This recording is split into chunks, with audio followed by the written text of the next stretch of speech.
Halo great people, kembali bertemu gue dengan John Christopher di channel Frugal Coffee Roaster.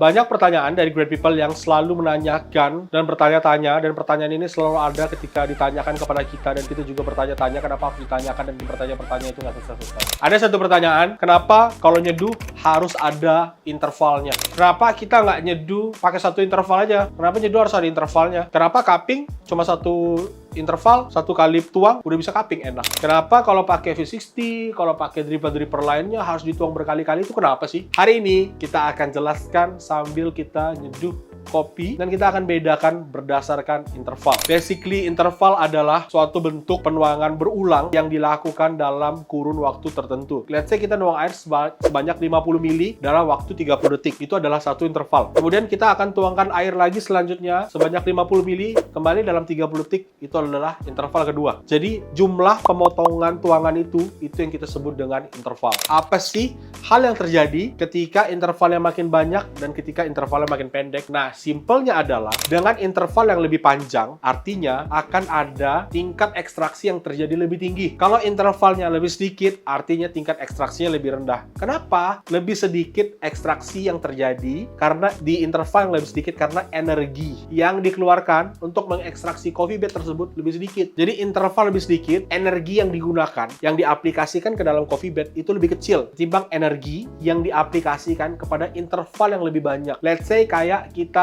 masak, ketika kita ngaduk sesuatu kayak cuma sekali doang, habis itu kita diemin. Sama yang kita aduk terus-menerus. Nah, itu kan masaknya lebih merata, matangnya lebih merata, tingkat adukannya lebih banyak, sehingga energi yang diaplikasikan lebih besar, membuat ekstraksi jadi lebih oke. Tapi kalau intervalnya terlampau panjang, efeknya bisa jadi over ekstraksi, di mana over ekstrak menjadikan kopi kita jadi lebih pahit dan tidak lebih bersih. Tapi kalau interval kita terlalu sedikit, jadinya kopi kita pun tidak optimal. Rasanya biasanya watery. Kita akan coba nyeduh 3 dengan suhu yang sama, dengan gramasi yang sama, dengan alat yang sama bahkan, tapi intervalnya berbeda, akan bisa memberikan hasil yang berbeda-beda. Nah, oleh karena itu kita akan nyeduh kopi, dan kopi kita hari ini adalah Bali Passion Fruit. Kopi kita asalnya dari Bali, Kintamani. Prosesnya red honey dengan tasting note passion fruit, pineapple, dan orange, dan diproduksi oleh Karana Global. Varietasnya Lineage dan S795.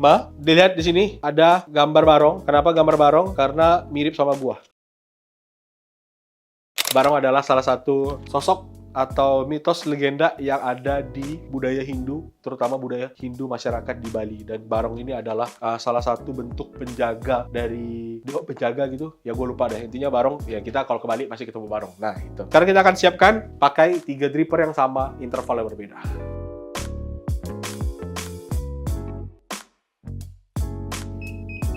Oke, great people, gue udah siapkan alat-alatnya dan kelengkapannya. Jadi di sini gua akan pakai hanya satu interval. Di sini gua akan pakai 3 interval, dan di sini gua akan pakai 5 interval. Jadi 2 bedanya. Biasanya kita sering pakainya hanya 4 interval, tapi untuk membuktikan tingkat ekstraksi yang terjadi, gua akan jadikan 1 interval, 3 interval, 5 interval. Dan kita akan cek pakai refraktometer, dan kita akan lihat seberapa jauh perbedaannya. Ini adalah continuous pour, 1 interval, ini ada 2 interval, 3 interval, dan ini adalah 5 interval. Jadi, kopi kita hari ini totalnya 12 gram dan total air 200 ml. Di sini gua akan langsung tuangkan air sebanyak 200 ml. Di sini gua akan bagi jadi 3 interval, berarti satu tuangannya sekitar 60 70 70, 3 interval, yang satu lagi 40 5 kali. Nah, sekarang kita akan mulai. Yang pertama, gua akan buat slow pour sampai total airnya 200.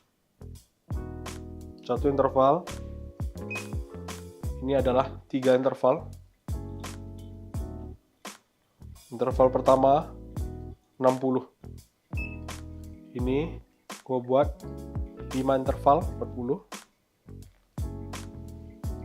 Dan per interval ini gue akan kasih jeda 30 detik. Kemudian interval kedua 70, jadi totalnya 130. 1 menit 10 detik, brew time-nya sudah selesai. Yang satu interval. Sini 80, 1 menit 10 detik, ekstraksi sudah selesai. Artinya brew time paling cepat ada di continuous pour atau satu interval. Kemudian di sini gua akan tuangkan air lagi 70 sampai 200 ml. Oke, udah 200 ml. Ini sampai 120. Oke, ekstraksinya selesai di 1 menit 40 detik. Ini 40 lagi sampai 160. Artinya 1 menit 10 detik, 1 menit 40 detik. Brutam paling cepat, brutam di tengah-tengah. Dan ini akan jadi brutam yang paling panjang.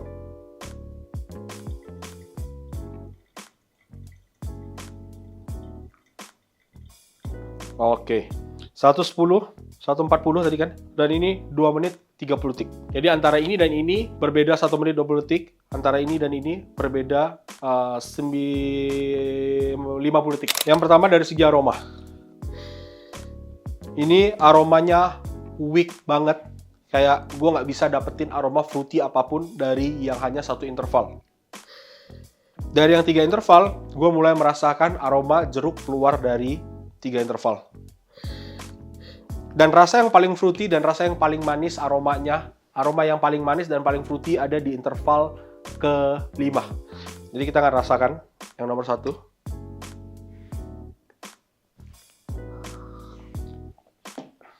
Ada acidity, ada sweetness, tapi intensitasnya medium to low. Mouthfeel juga tipis.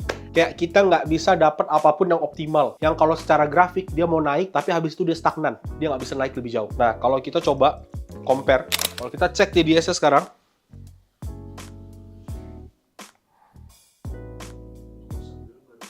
oke, angka TDS-nya menunjukkan 0,91. Biasanya TDS di bawah 1 itu adalah seduhan yang sangat rendah. Sedangkan biasanya yang kita suka aim TDS kita ketika kita melakukan ekstraksi ada di angka 1,25 minimum. Tapi tergantung juga. Tapi biasanya kita carinya di angka 1,25 range-nya. Dan maksimalnya ada di angka 1,3 sampai 1,35. Tergantung kopi sebenarnya. Tapi itu yang biasanya kita aim. Nah, ini menunjukkan kalau seduhan ini sangat-sangat weak. Sekarang yang 3 interval.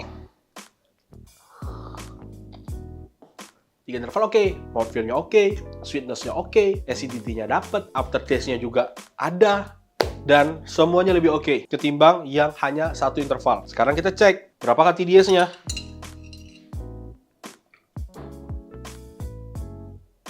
Sekarang TDS-nya ada di angka 1,13. Lebih tinggi 0,23 poin. Seperti yang gue bilang, gue merasakan di sini hasil ekstraksinya, tingkat ekstraksinya lebih tinggi daripada yang hanya 1 interval. Nah, sekarang kita coba yang 5 interval. Nah, di 5 interval, semua-muanya kita bisa dapat. Acidity, medium intensity. Sweetness, medium intensity. Flavor, medium intensity. Aftertaste, medium length. Mouthfeel, lebih bulat, lebih juicy. Ekstraksinya semuanya ada di sini dan ini menurut gue cukup optimal. Dan kita cek.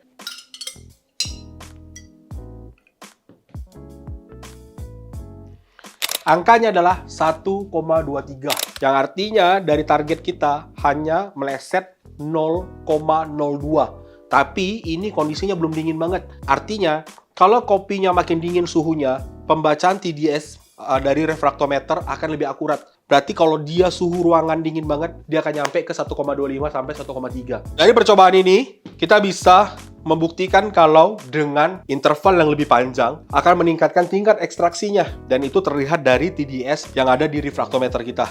Sedangkan kalau kita cuma pakai 1 interval, which is 1 continue pouring tanpa jeda, 1 aja, kopinya tidak terekstraksi dengan baik karena lebih sedikit energi yang diaplikasikan ke coffee bed-nya dan kita tidak bisa mendapatkan rasa, flavor, acidity, sweetness, mouthfeel yang lebih optimal ketimbang pakai interval yang lebih panjang. Jadi pertanyaannya, berapakah interval yang terbaik yang bisa digunakan untuk mendapatkan TDS yang oke? Semua pun bisa.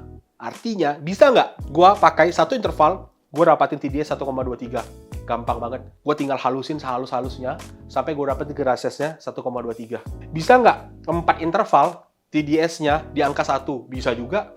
Kalau gue buat sekasar-kasarnya, gue bisa buat TDS-nya di angka 1. Oke? Artinya, refraktometer TDS ini hanya sebagai penanda dan pemberi arah berapa hasil ekstraksi dan tingkat ekstraksi yang dihasilkan. Tapi balik lagi, great people harus ngomong berdasarkan sensori. Kalau sensori merasakan ini seduhannya lemah banget, weak, berarti kurang halus atau intervalnya kurang banyak. Tapi kalau sensori kita merasakan kalau ini seduhan tebel banget, udah sampai pahit, berarti itu artinya over extract, yang artinya great people bisa kasarin grind size-nya atau kurangin intervalnya. As simple as that. Tapi ini kita coba dengan satu grind size yang sama. Satu grind size yang sama, satu suhu yang sama, hanya interval yang berbeda. Oke? Nah, semoga percobaan hari ini bisa menjawab keresahan dari great people yang selalu compare, banding-bandingin, debat.